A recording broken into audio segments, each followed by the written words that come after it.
18-ാം നൂറ്റാണ്ടിൽ ക്രിസ്തുമതം സ്വീകരിച്ചതിനു ശേഷം ദേവസഹായം പിള്ളയ്ക്ക് കടുത്ത പീഡകളാണ് നേരിടേണ്ടി വന്നത്. ജാതി വ്യത്യാസങ്ങൾ ഉപേക്ഷിച്ച് പരമ്പരാഗതമായ മതപരമായ ആചാരങ്ങളെ നിരാകരിക്കുന്ന ഒരു വിശ്വാസം സ്വീകരിച്ചത് ഉയർന്ന ജാതിക്കാരായ ഹിന്ദുക്കളെ പ്രകോപിതരാക്കി. ഹിന്ദു ദൈവങ്ങളെ ആരാധിക്കുകയില്ല എന്ന അദ്ദേഹത്തിൻ്റെ ഉറച്ച തീരുമാനവും താഴ്ന്ന ജാതിക്കാർ ഉൾപ്പെടെ എല്ലാവരുടെയും തുല്യതയെക്കുറിച്ചുള്ള അദ്ദേഹത്തിൻ്റെ പ്രസംഗങ്ങളും ഒരു പ്രധാന തർക്ക വിഷയമായിരുന്നു.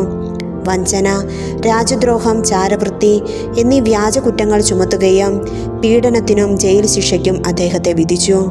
ജയിലിൽ കഴിയുമ്പോഴും പ്രാർത്ഥനയിലും തപസ്സിലും മുഴുകിയ അദ്ദേഹത്തിൻ്റെ മാതൃക പലരെയും മാനസാന്തരപ്പെടുത്തി.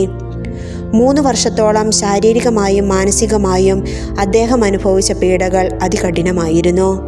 കൈകൾ പിന്നിൽ കെട്ടി പിന്നിലേക്കിരുത്തി എരുമപ്പുറത്ത് നടത്തുക എന്ന ദക്ഷിണേന്ത്യയിലെ ലജ്ജാകരമായ പെരുമാറ്റത്തിനും അദ്ദേഹം വിധേയനായി. വഴിയിലുടനീളം പരിഹാസവും ശാപങ്ങളും അദ്ദേഹം ഏറ്റുവാങ്ങി. ദിവസവും 30 തവണ ചൂരൽ കൊണ്ടുള്ള അടികൾ, കട്ടുറുമ്പുകളും വിഷപ്പാമ്പുകളും തേളുകളുമുള്ള ജയിലിലെ വാസം. എന്നാലും അത്ഭുതകരമായി ദേവസഹായം രക്ഷപ്പെട്ടു.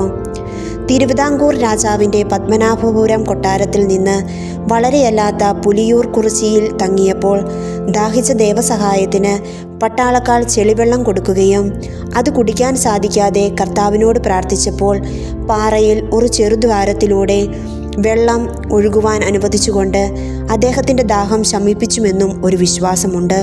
പുലിയൂർ കുറിച്ചിയിലെ പള്ളി കോമ്പൗണ്ടിൽ ഇപ്പോഴും ജലദ്വാരം കാണപ്പെടുന്നു.